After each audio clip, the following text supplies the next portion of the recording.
First day in prison. First step into the yard. Another black boy in my house. The boot swept his legs out. Byron Harrison's face hit concrete. Blood bloomed from his lip. Rex Mamba Collins stood over him, white, swastika on his neck. He ground his boot into Byron's skull. "You people keep showing up, like cockroaches," he spat. "This is a white man's yard." 200 inmates watching. Nobody moved. Byron's voice was steady. "I don't want trouble." "You are trouble. Your skin is trouble." Rex kicked his ribs. "Call me master." Silence. Then, quietly, "Yes, master." Rex grinned. "Good boy. Now crawl back to your cell." Byron crawled, blood dripping. In 3 days, this moment would replay before every inmate. The ending would leave them silent. Because the old black man on his knees? 52 fights, 52 victories, 0 defeats. The silent dragon. He was about to make it 53. Rex Collins had ruled this prison for 6 years. His gang, the Aryan Knights, controlled everything. Food distribution, bed assignments, protection money, contraband, information. The guards looked away. Some were on payroll. Others were simply afraid. White inmates paid tribute. Black inmates paid double. Latino inmates paid triple or faced consequences no one discussed openly. Anyone who resisted met Rex in the yard. 14 fights, 14 victories. 3 men never walked again. 2 more ate through straws for months. Byron learned the hierarchy quickly. His first night, he lay in his cell listening to the sounds of prison. Metal doors clanging, men shouting, someone crying 3 cells down. The constant hum of fluorescent lights that never fully shut off. He thought about Kevin, his son, 28 years old, a good man who'd made one desperate choice to protect his family. The drug dealers had threatened Kevin's wife and daughter. When one of them broke into the house, Kevin fought back. The dealer died. Self-defense, any reasonable person would say. But reasonable people didn't make decisions in that courtroom. The prosecutor wanted a conviction. The public defender was overworked. The jury saw a black man and a dead body. Byron had walked into the police station 3 days before the trial. "I did it," he'd said. "My son wasn't there. I killed that man." The confession was false. The evidence was thin. But Byron was convincing. And the system was tired. And a closed case was a closed case. "I've lived my life," he'd told Kevin through the visitation glass. "You have a wife, a daughter, a future. I have memories. That's enough." Kevin had wept, begged him to recant. Byron refused. Now he was here, serving 15 years for a crime he didn't commit, waiting for the appeal that might free his son, waiting to disappear into the system. He hadn't planned on becoming visible. The prison was segregated by unwritten law. White tables in the cafeteria, black tables along the wall, Latino tables near the windows. Mixing meant consequences. Byron sat alone, ate slowly, watched everything. Rex held court at the center table. His lieutenants flanked him like generals around a warlord. Carter, massive, with SS bolts tattooed on his forearms, handled enforcement. Miller, lean and cruel with dead eyes, managed the money. Thompson, whom everyone called the Butcher, did things no one spoke about. They laughed loudly, took food from passing trays, made inmates kneel to retrieve dropped items. Every interaction was a performance, a reminder of who held power. Byron observed Rex's movements, the way he walked, chest out, shoulders back, taking up space like the world owed him room. The way he threw practice punches at his men, wild hooks, telegraphed jabs, street fighting learned in back alleys and bar brawls. Powerful but undisciplined. Dangerous, but predictable. 52 opponents had made that mistake, mistaking aggression for skill, mistaking size for superiority, mistaking loud for strong. Byron had beaten them all. The Silent Dragon. 3-time world kung fu heavyweight champion, undefeated across 15 years of professional competition. He'd retired at 40 to open a school, to teach, to build something beyond trophies. Then Sarah got sick. Then she died. Then Kevin got in trouble. Then Byron walked into that police station. Now he was 55, gray-haired, deliberately small, an old black man in a prison run by white supremacists. Invisible. Just the way he wanted. Terrell Washington changed that. The kid was 20 years old, skinny, scared, 3 weeks inside for petty theft, stealing food to feed his younger sister after their mother's overdose. He sat at Byron's table one evening, hands shaking so badly he could barely hold his fork. "You're the new guy, the one Rex made crawl." Byron nodded. "How do you stand it? The things they say, the things they do. Every day they find new ways to remind us we're nothing here. By remembering why I'm here. Why are you here?" Byron looked at the young man, saw the fear, the confusion, the desperate hope that someone, anyone, had answers. To protect someone I love, that's worth any humiliation, any pain, any amount of crawling. Terrell didn't understand. Not yet. But he kept sitting there. Something about the old man felt safe, like the eye of a hurricane, calm while chaos raged around it. The next day, Carter intercepted Terrell in the meal line. "Protection fees due, boy. I paid last week." "That was last week." Carter smiled, teeth yellow, breath foul. "Interest. You know how it works." "I don't have anything left. I gave you everything." "Then you better find something, or find another way to pay." The implication hung in the air. Terrell's face went pale. "Please, I'll get it. Just give me time." The slap echoed across the cafeteria. Terrell crumpled against the serving counter, his tray scattered, food everywhere. His lips split open, blood mixing with mashed potatoes on the floor. "Clean it up," Carter said. "With your tongue." 200 inmates suddenly fascinated by their own meals. Eyes down, mouths shut. Survival meant not seeing. Terrell looked around, desperate, hoping. Nobody moved. He lowered his head toward the floor. "Leave him alone." Every head turned. Byron stood 3 tables away. His voice was calm, quiet, but it carried like thunder in the silence. Carter laughed. "The crawler speaks. You forget your place already, old man? He's a child. He has nothing. He can't pay what he doesn't have. Leave him alone." "Or what?" The question hung between them. The whole cafeteria waited. Byron said nothing. Carter walked toward him, slow, deliberate, each step a threat. He stopped inches from Byron's face, close enough that Byron could smell the onions on his breath. "Rex already marked you." He marked, "Your property. You don't get to speak. You don't get to look at me. You don't get to exist unless we say so."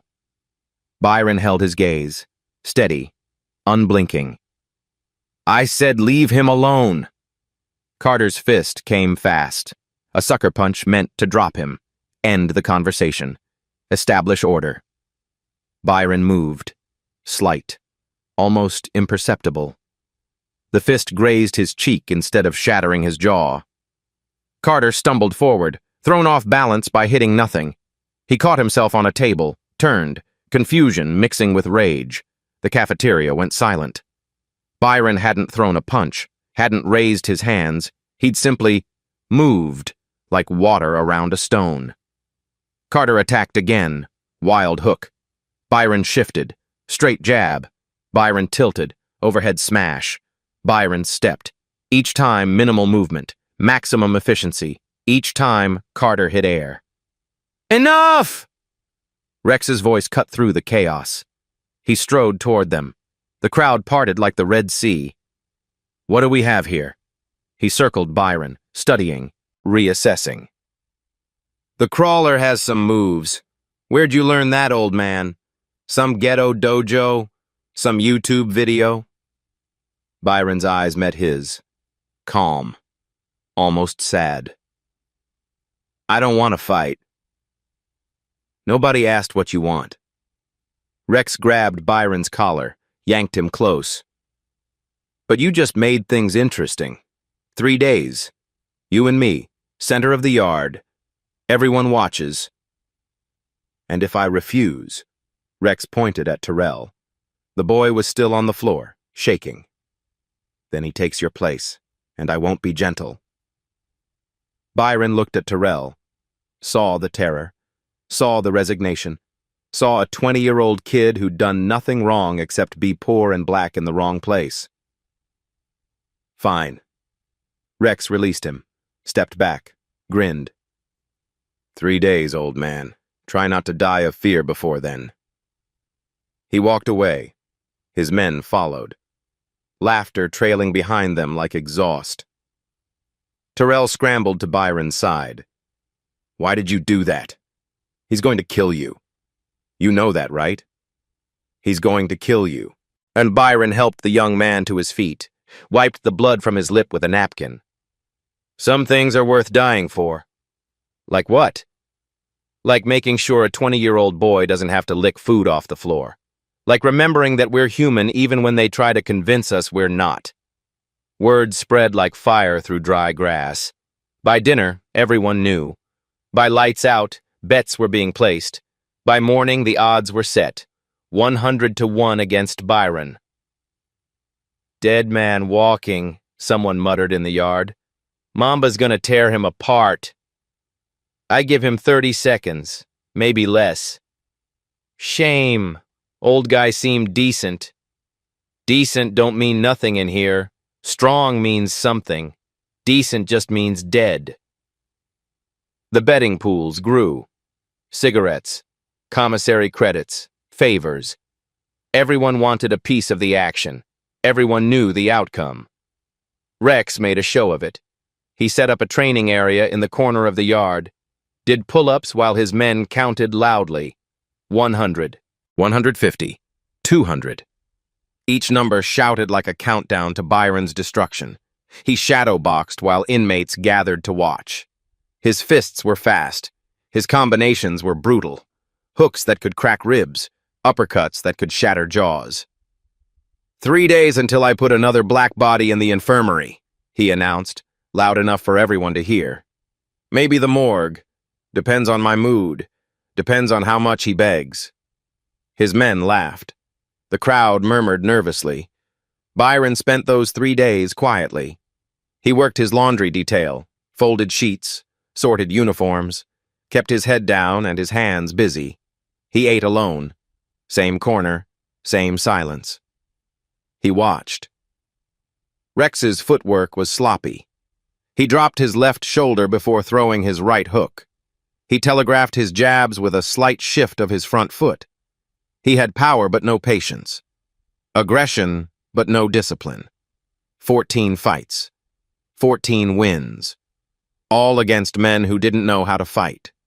Men who were scared. Men who were smaller. Men who had already lost before the first punch was thrown. Rex had never faced someone who'd trained. Someone who'd dedicated their life to the art of combat. Someone who understood that fighting wasn't about strength. It was about timing, distance, angles, control. 52 opponents had learned that lesson. Most of them much younger than Rex. Many of them more talented. All of them defeated. Officer Sandra Mitchell found Byron in the chapel on the second night. She was one of the few guards who looked inmates in the eye, who used their names instead of numbers, who remembered that orange jumpsuits contained human beings. You know what you're walking into? Byron looked up from the pew. He'd been sitting in silence. Not praying exactly, just being. I know. Rex has hospitalized 6 men seriously. Permanent damage. 1 death, ruled self-defense, but everyone knows the truth. She sat beside him. kept her voice low. He enjoys it. The violence. The power, the fear in their eyes before he breaks them. I know. Then why? Why not refuse? Request protective custody? I could arrange solitary. It's not comfortable, but you'd be alive. Would you put Terrell in solitary with me? She was quiet. That's why. Sandra studied him, the calm in his eyes, the certainty in his posture. He didn't sit like a man facing death. He sat like a man facing a Tuesday. Who are you, really? Your file is strange. Sealed records, redacted sections. Half your history is blacked out. I'm nobody. Just an old man serving time for a crime I confessed to. Nobody moves the way you moved in that cafeteria. Carter's fast. He's dropped men half your age with that sucker punch. You made him look like a child swinging at smoke. Byron stood, walked toward the small window. Moonlight cut across his face. Everyone looks like a child when they've never faced someone who trained. Trained where? How long? I've seen boxing. I've seen MMA. What you did wasn't either of those things. It was something older. How old? He almost smiled. Very. He moved toward the door. Another life, Officer Mitchell. It doesn't matter now. What matters is the next 3 days. What matters is making sure that boy doesn't pay for my choices. He left. Sandra sat in the empty chapel for a long time. Then she pulled out her phone and started searching. It took hours. The records were buried, old sports archives, championship results from 2 decades ago, news articles that had faded into digital obscurity. But she found it. A photograph. A younger face, stronger, fiercer, but the same eyes, the same calm, the same quiet certainty. Byron, the Silent Dragon Harrison, 3-time World Kung Fu heavyweight champion, retired undefeated with a record of 52-0. She kept reading. Known for his defensive style and devastating counterattacks. Famous for ending fights with a single technique called the Phoenix Rise, a palm strike that incapacitated opponents without causing permanent injury. Considered one of the greatest martial artists of his generation. Sandra's hands were shaking. She ran to Byron's cell. He was sitting on his bunk, eyes open, waiting. I know who you are. He didn't react. The Silent Dragon. 52 wins, 0 losses. You're not just trained, you're a legend. One of the best fighters who ever lived. Her voice dropped to a whisper. What are you doing here? Why are you hiding? Byron was silent for a long moment. Because my son needed me to hide. He made a mistake. Self-defense that the law didn't see as self-defense. They were going to put him away for 20 years. He has a wife, a daughter, a life. So you confessed. So I confessed. That's... She couldn't find the word. That's what fathers do. Sandra gripped the bars. Rex doesn't know. Nobody knows. You could end him in seconds. I've seen the videos, your fights. You took down men twice his size without breaking a sweat. Why pretend to be weak? Why let them humiliate you? Because strength isn't about ending people. Byron met her eyes. It's about choosing when to use it. And why. For 52 fights, I used it for trophies. For ego. For proving I was the best. That was empty. That was meaningless. And this isn't? This is for something real. A boy who needs to know that someone will stand for him. A yard full of men who need to see that power doesn't have to be cruel. A message that hate doesn't win just because it's loud. That's a lot to put on one fight. It's everything. It's the only fight that ever mattered. Sandra backed away. Her mind was racing. What are you going to do tomorrow? Byron's voice was quiet, certain, like a judge delivering a sentence that had already been decided. Whatever I have to. Dawn came gray and heavy. The yard filled early. Word had spread beyond the usual channels. Everyone wanted a good spot. Everyone wanted to see. 200 inmates forming a circle. A coliseum of concrete and flesh. Guards watching from towers. Weapons ready but irrelevant. This was sanctioned violence. Pressure release. The system's way of maintaining order through controlled chaos. Rex entered first. Shirtless. Muscles gleaming with oil. The swastika on his neck seemed to pulse with his heartbeat. SS bolts on his arms, iron cross on his chest. His body was a canvas of hate, painted over years of choosing who to be. He raised his arms to the cheers of his men. Mamba! Mamba! Mamba! The chant echoed off the walls. He shadowboxed, threw combinations at the air, each punch designed to intimidate, each movement screaming, I am power, I am violence, I am your end. Byron entered from the other side. Gray jumpsuit, sleeves rolled to his elbows, hands at his sides, walking slowly, steadily, looking exactly like what everyone expected, a dead man taking his final steps. Laughter rippled through the crowd. This is going to be quick. Someone call the medics early. Crawler's about to get crawled on. 52 years old and he thinks he can fight. Sad, really. Rex grinned, the smile of a predator who'd already tasted blood in his mind. Any last words, boy? Byron stopped 10 feet away, his voice carried across the silent yard. Calm, clear, without a trace of fear. I'll give you one chance. Walk away.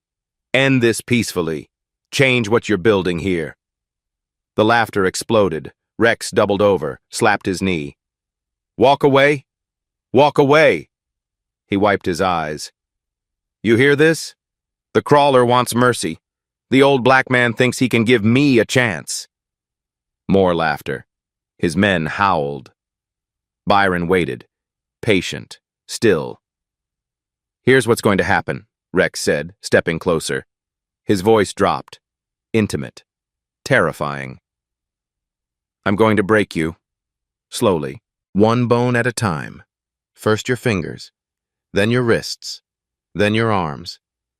And when you're screaming for your mama, when you're crying and begging and pissing yourself, I'm going to make you say 2 words before I let them carry you out. What words? Rex leaned in, whispered. White. Power. I won't say that. You will. They all do. By the end. When the pain is enough. When they understand their place. And if I don't, then I keep breaking until you do. Or until there's nothing left to break. Byron's eyes never wavered. I won't say it. Not because I'm brave, but because it's not true. And some lies aren't worth living. Rex's smile vanished. Your funeral, boy. He attacked. The first punch was a straight right. Full power. No warning.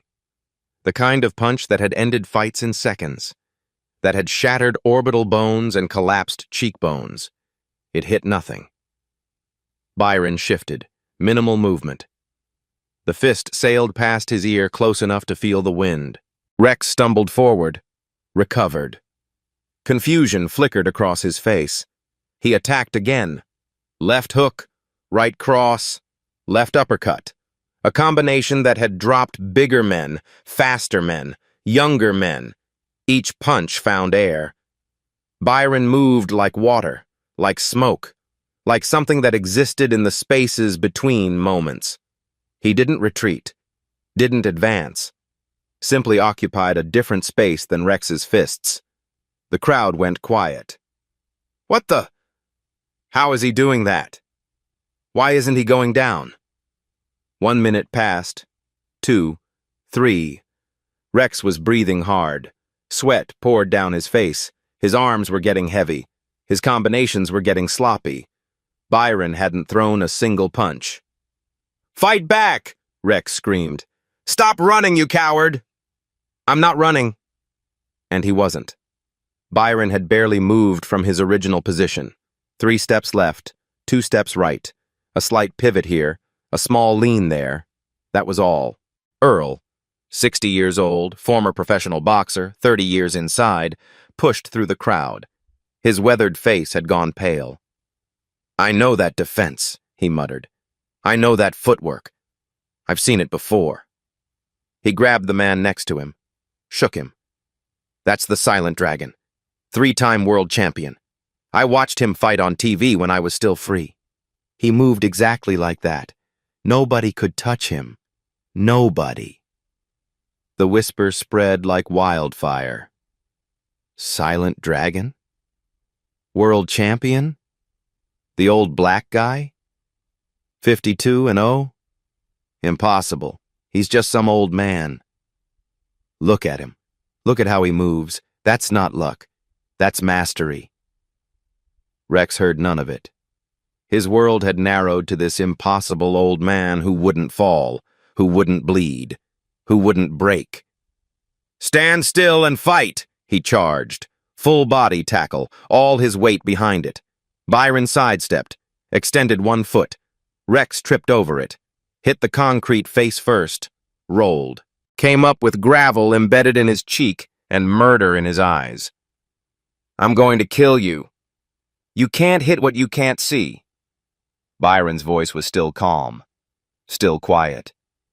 You can't hurt what you can't reach. You can't break what doesn't fear you. Who are you? Byron assumed a stance for the first time. Feet shoulder width, knees slightly bent, hands raised in a position that looked almost casual, relaxed. The entire yard held its breath. Earl fell to his knees, tears streaming down his face. Phoenix stance. That's Phoenix stance, his signature. Oh my God, it's really him. You wanted to know what I am, Byron said. I'm a father who sacrificed everything for his son. I'm a man who spent 30 years learning that skill beats size, that discipline beats rage, that heart beats hate. I'm a man who won 52 fights by understanding that the real battle is never about fists. Rex attacked again. Desperate. A wild overhand right. Byron caught his wrist, twisted, used Rex's momentum against him. Rex spun through the air, landed on his back. The impact drove the breath from his lungs. He tried to rise. Byron's foot rested lightly on his chest. Not pressing, not hurting, just present. I'm the Silent Dragon, and you made a mistake. Rex stared up at him. For the first time in 6 years, genuine fear lived in his eyes. The fear of a man who suddenly understood that everything he believed was wrong. What mistake? You judged me by my skin, by my age, by your assumptions.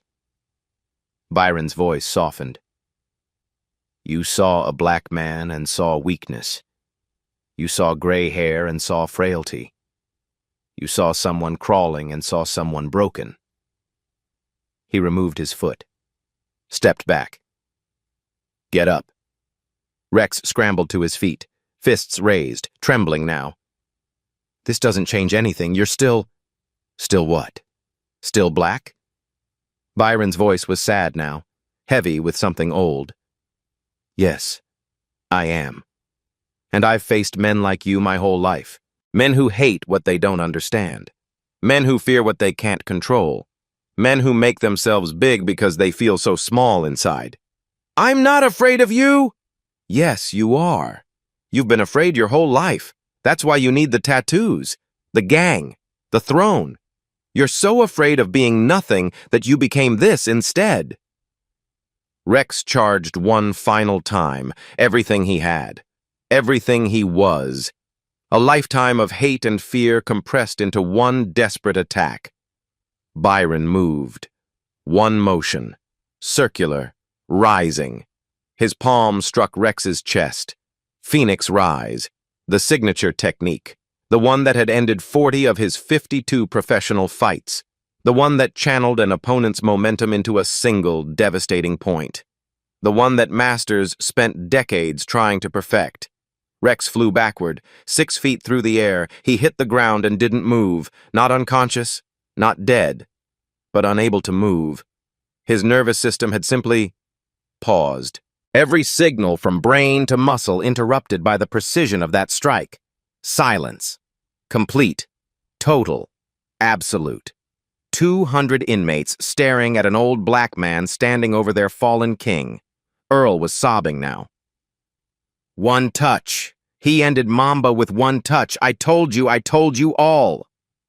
The whisper became a roar. Silent Dragon! 52-0. 53 now! Byron walked to where Rex lay, knelt beside him. I could have done this the first second. Before you threw your first punch. Before you said your first word. I didn't. Rex's voice was barely a whisper.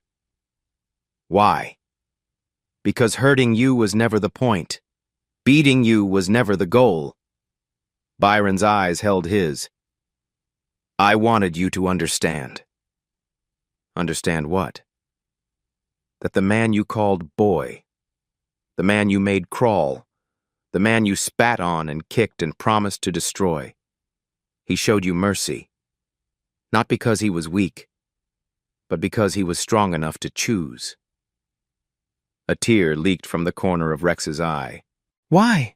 After everything I said, everything I did, why show mercy? Because hate answered with hate just makes more hate. And I'm tired of hate. I've spent my whole life fighting. I don't want to fight anymore. I want to teach. I want to build. I want to show people like you that there's another way. He stood. The terms of our deal. You remember them? Rex nodded. Barely. Your gang dissolves. No more protection money. No more beatings. No more hierarchy based on skin color. For 1 year, this yard belongs to everyone equally. And if I don't honor it? Byron looked down at him. Then we have this conversation again. And next time, I won't aim for your chest. I'll aim for your heart. And Phoenix Rise to the heart doesn't just pause you, it stops you.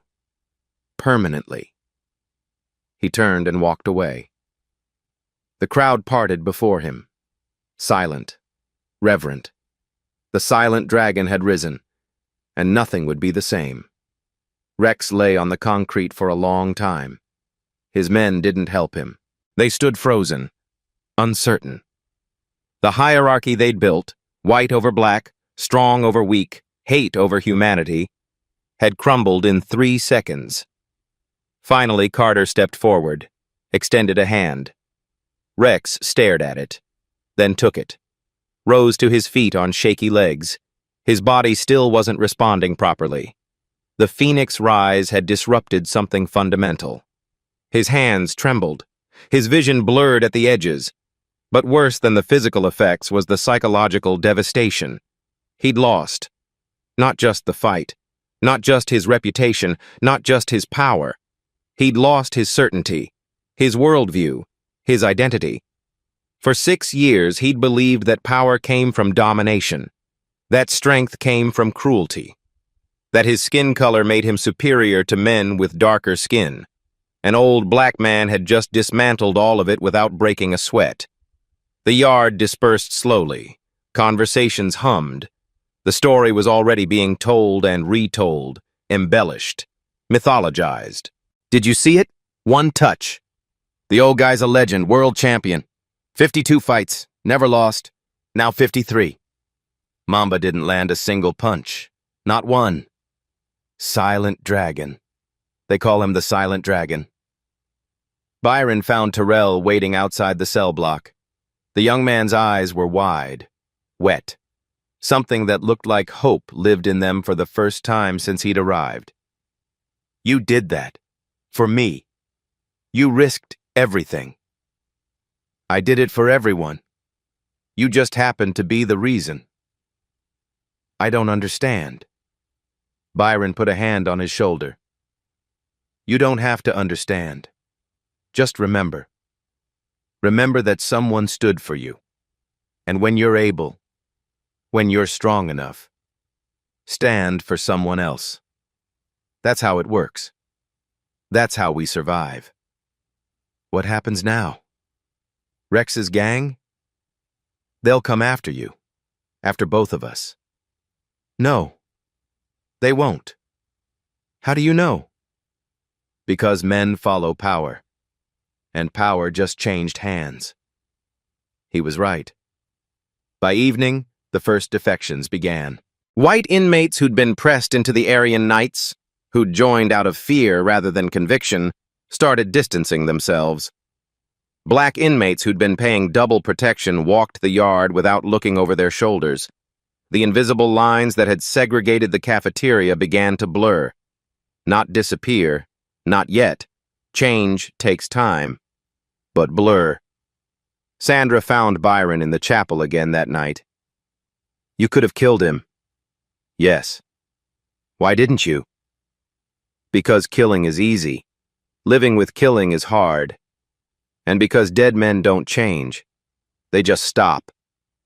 He looked at the simple cross on the wall. I wanted him to live with what happened. To remember. To think about it every night before he sleeps, and every morning when he wakes. You think he'll change? I think change is possible. That's all we can ever say.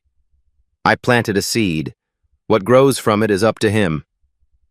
That's surprisingly optimistic. I've been fighting my whole life. If I've learned anything, it's that the fights worth having are the ones you might lose. The ones where the outcome isn't certain. The ones where you have to believe in something bigger than yourself. What do you believe in? Byron was quiet for a moment. Second chances. The capacity of human beings to become more than their worst moments. The idea that hate is learned, which means it can be unlearned. He turned to face her. Even in places like this, even in men like Rex, there's always something human buried underneath. Sometimes you have to dig. Sometimes you have to fight. But it's there. That's a lot of faith. It's not faith. It's evidence. I've seen men change. I've seen enemies become friends. I've seen hatred transform into respect. He paused. Not always. Not everyone. But enough. Enough to keep trying. 2 weeks passed. The yard transformed. The Aryan Knights fractured. Some members drifted away. Others grouped together, uncertain what to do without Rex's leadership. A few quietly approached Byron, asking questions they'd never dared ask before. How did you learn to fight like that? What's it feel like to be undefeated? Can anyone learn what you know?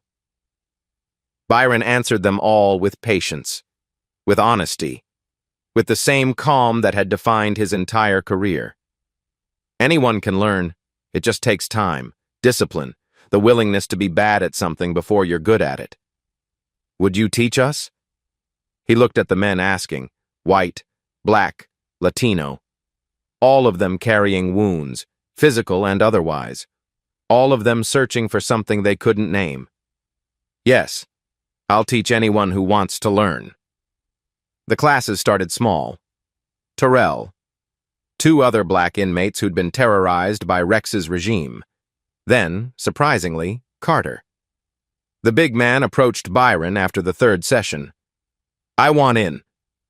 Why? Carter struggled with the answer. His face, scarred, hard, accustomed to cruelty, worked through emotions it had never been asked to process. Because what you did to Rex, I've never seen anything like it. I've been hurting people my whole life. I thought that was strength. I thought that was power. He swallowed. I was wrong. The tattoos on your arms, the SS bolts. What do they mean to you? Carter looked down at them. His jaw tightened. They meant I belonged somewhere. They meant I had brothers who'd die for me. He paused. They meant I was scared and looking for someone to blame. Do they still mean that? A long silence. I don't know anymore. I don't know what anything means anymore. Byron nodded. That's where change starts. In the not knowing. In the willingness to question what you've always believed. He gestured toward the group. Join us. Learn. See what happens. Carter joined. Others followed. By the end of the third week, Byron was teaching a class of 15 men every morning. All races, all backgrounds, all searching. They learned basic stances, breathing techniques, simple forms. But more than that, they learned something else. Something harder to name. Discipline. Self-control. The understanding that true strength was never about dominating others. It was about mastering yourself. Rex watched from his cell. Every morning. The old black man teaching. His former enemies, former victims, standing in phoenix stance, moving through forms, learning to breathe. His former Lieutenant Carter among them. Something twisted in his chest. At first he named it anger, then hatred, then betrayal. But slowly, over days, over weeks, he recognized it for what it really was. Envy. They were learning something he'd never had. Building something he'd always wanted. Belonging to something that didn't require hate to hold it together. On the 23rd day, Rex left his cell. He walked across the yard. Every eye followed him, the man who'd been destroyed, the king who'd fallen. He stopped at the edge of Byron's class. Terrell tensed. Carter shifted his weight. Even Byron paused mid-instruction. Can I help you? The old man's voice was neutral, neither welcoming nor rejecting. Rex's throat worked. The words fought to stay inside. Teach me. Murmurs rippled through the group, through the watching crowd. What? Teach me. What you taught them. What you know. Byron stepped closer. His eyes searched Rex's face. Why?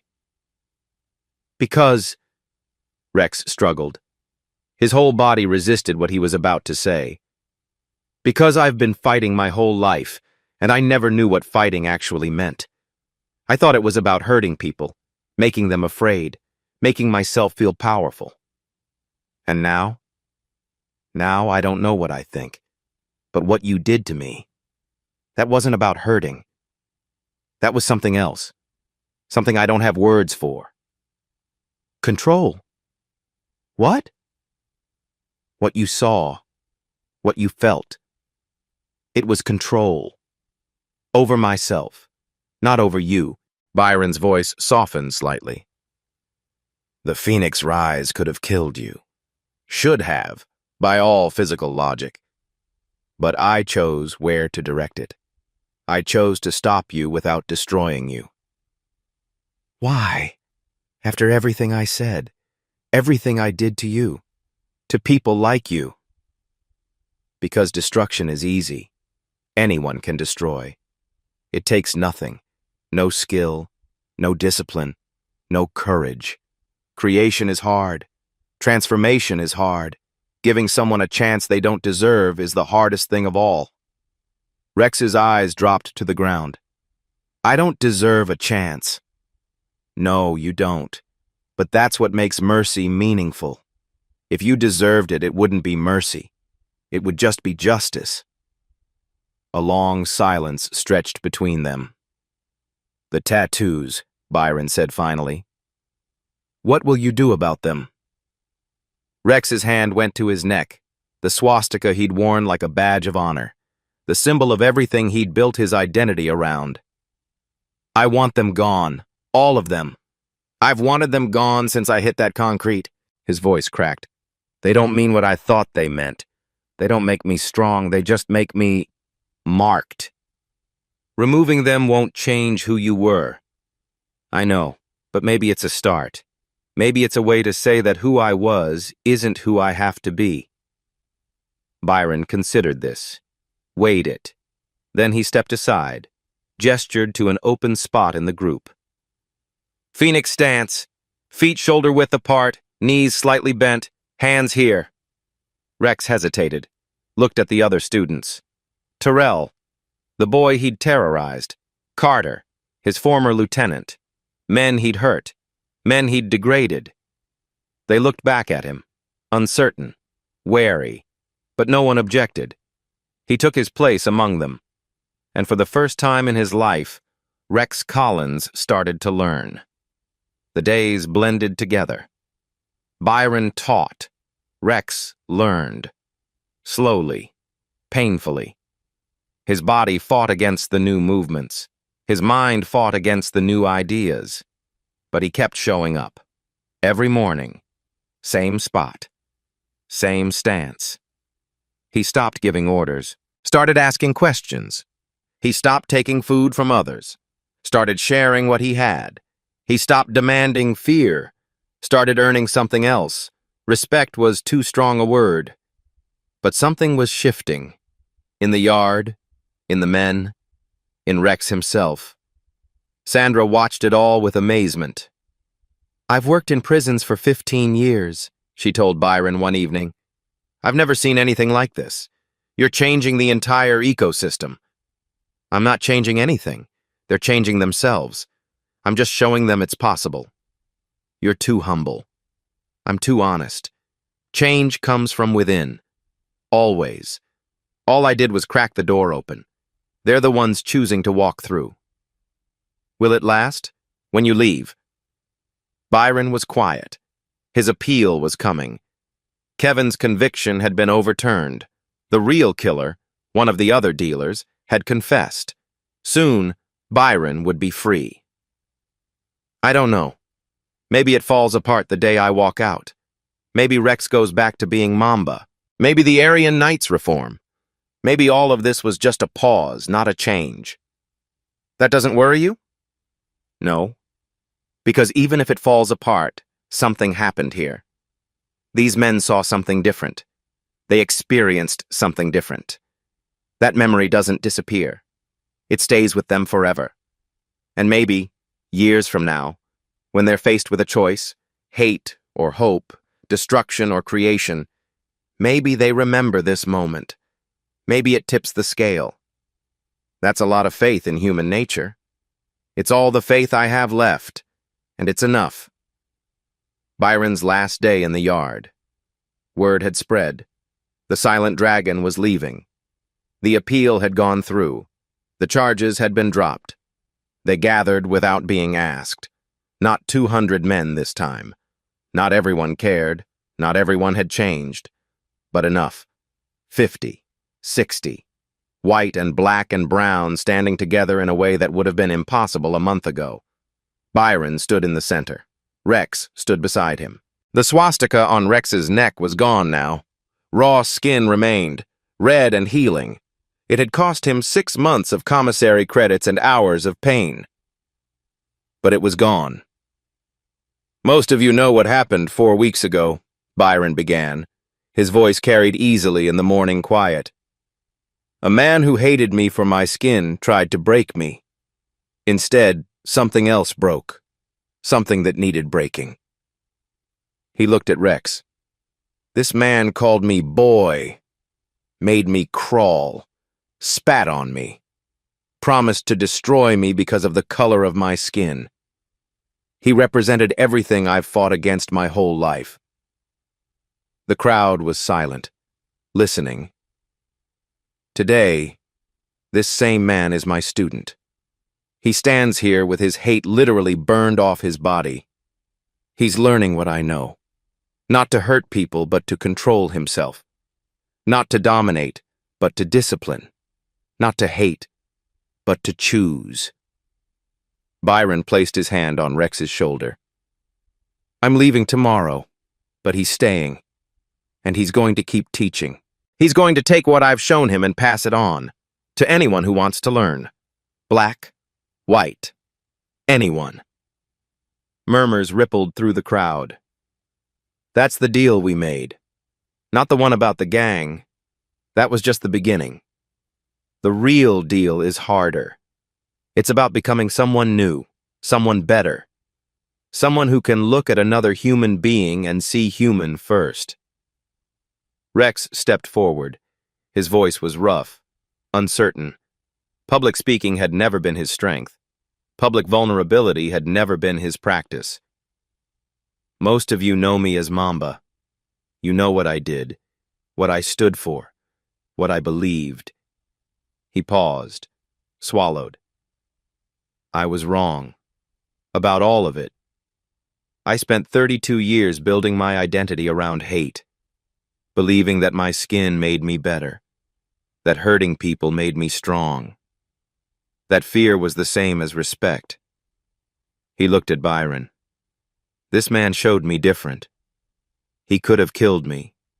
Should have killed me, maybe. Instead, he taught me. He gave me something I didn't deserve. A chance to be something other than what I was. His hand went to his neck, to the raw skin where the swastika used to live. I'm not asking for forgiveness. I haven't earned that. I might never earn it. But I'm asking for the chance to try, to spend however long I have left in this place being different, being better. He turned to the crowd. Anyone who wants to learn what Byron taught me, I'll be here. Every morning, same time, same place. I don't care what color you are. I don't care where you come from. I don't care what you did. If you want to change, if you want to be more than your worst moments, the door is open. Silence. Then Terrell started clapping. Slow, deliberate. Others joined. Carter, Earl. Men who'd watched. Men who'd waited. Men who'd hoped that something like this was possible. Not everyone. Not even most. But enough. Enough to matter. Enough to say that change was real. Byron watched with something that might have been tears in his eyes. This isn't a victory, he said quietly to Sandra, who'd come to watch. It's a beginning. Maybe the beginning of something better. Maybe just a pause before things go back to how they were. Which do you think it is? I think it's up to them. It's always up to them. All any teacher can do is plant seeds. What grows is beyond our control. For what it's worth, I think these seeds have roots. Byron looked at Rex teaching the morning form to a group of inmates. Black and white together. Learning the same movements, breathing the same rhythm. I hope so. I really hope so. The morning Byron left, it was raining. Gray skies. Water running in rivers across the concrete. The kind of day that felt like both an ending and a beginning. Kevin was waiting outside the gates. His son. 28 years old. Free now. Cleared of all charges. The real killer had confessed. Guilt or plea deal. Byron didn't know and didn't care. What mattered was that Kevin was free. Dad! The embrace was fierce, desperate. 15 years of separation compressed into a single moment. It's over, Kevin whispered. It's finally over. Not over, just changing.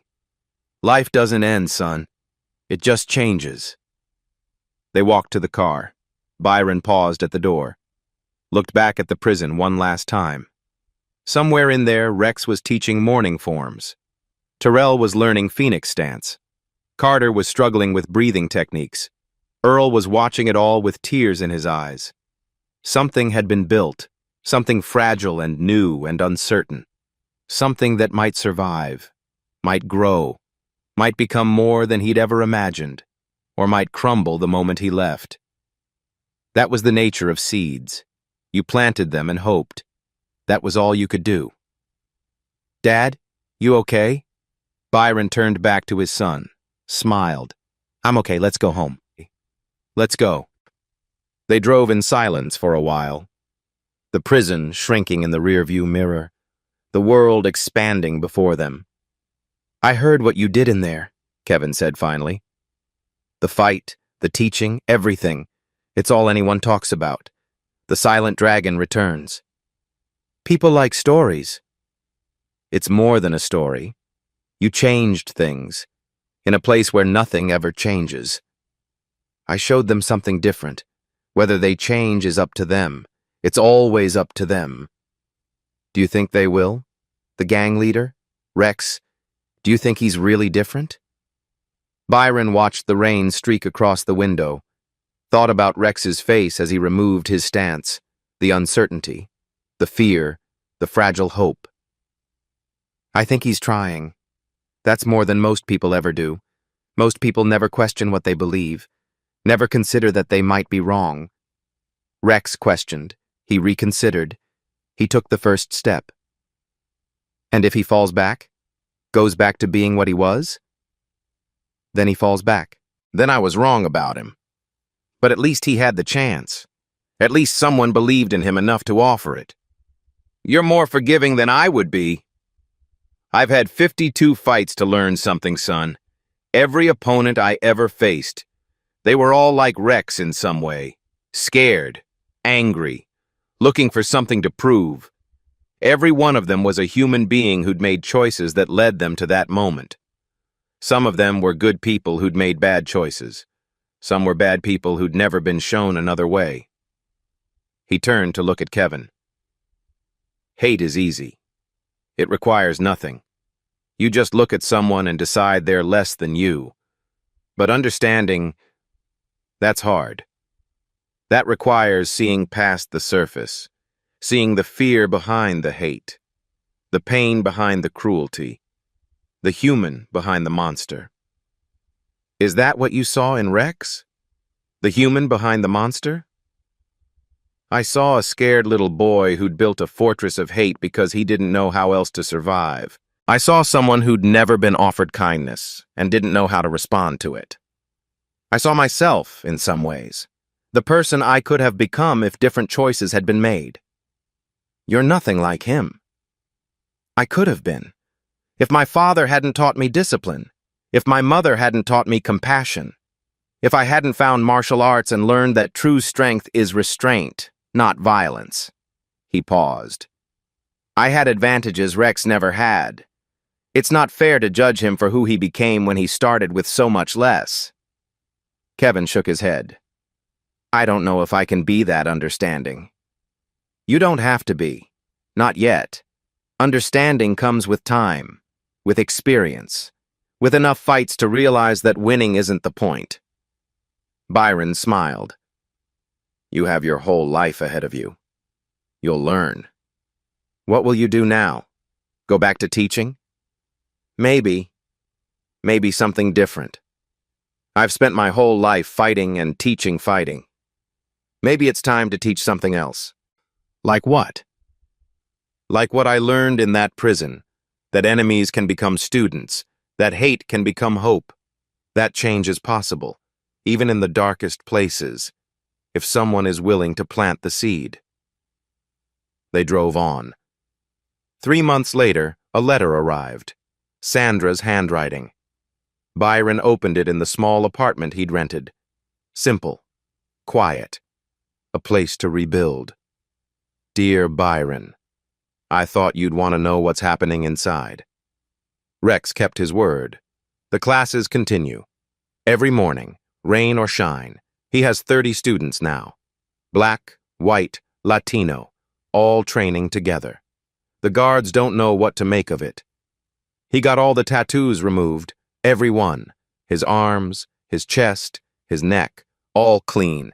He said it hurt more than anything he'd ever felt, but he said it was worth it. Said every bit of pain was him earning back a piece of his humanity. He's not perfect. He still struggles. Sometimes the old anger comes back. Sometimes he says things he regrets, but he keeps trying. He keeps showing up. He keeps teaching what you taught him. Terrell is his best student. The kid you saved is now teaching others. He'll be released in 6 months. He says he wants to open a community center in his old neighborhood. Teach kids what he learned. Give them something he never had. I've been doing this job for 15 years. I've never seen anything like what you started. I've never believed change was possible in places like this. Now I do. Thank you. Sandra. A photograph was enclosed. Rex, shirtless, his skin clean. No swastika, no SS bolts, no iron cross. Just skin, just human. Beside him, Terrell. Both in Phoenix stance, both teaching a group of young inmates, both smiling. Byron held the photograph for a long time. Then he pinned it to his wall. Not a victory, not a complete one. The world was still full of hate. Prisons were still full of Rexes waiting to become Mambas. The work would never be done. But in this moment, captured in this image, something had changed. Two men who should have been enemies stood together. Teaching, learning, growing. A seed had been planted, and something was growing. I won 52 fights in my life, Byron thought. Championship after championship. People called me a legend, called me undefeated. But the only fight that ever mattered was the one I couldn't win with fists. The fight against hate, against fear, against the voice that tells us some people are less than others. That fight never ends. You don't win it with a knockout. You win it one person at a time, one choice at a time, one moment at a time. Rex was one moment. Terrell was another. 30 students learning Phoenix stance in a prison yard. That's 30 more. And somewhere in that yard, more moments are happening. More choices being made. More people deciding who they want to be. That's not a victory. It's something better. It's a beginning. Outside, the sun broke through the clouds. Byron Harrison, the silent dragon, undefeated champion, father, teacher, prisoner, free man, closed his eyes and breathed. The fight continues. It always does. But so does the hope. Always. Sometimes the most powerful revolutions don't come with noise, just one person standing their ground. At Beat Stories, we highlight those moments that shift the balance. If this story moved you, hit subscribe, because every week we bring real stories that shake the system.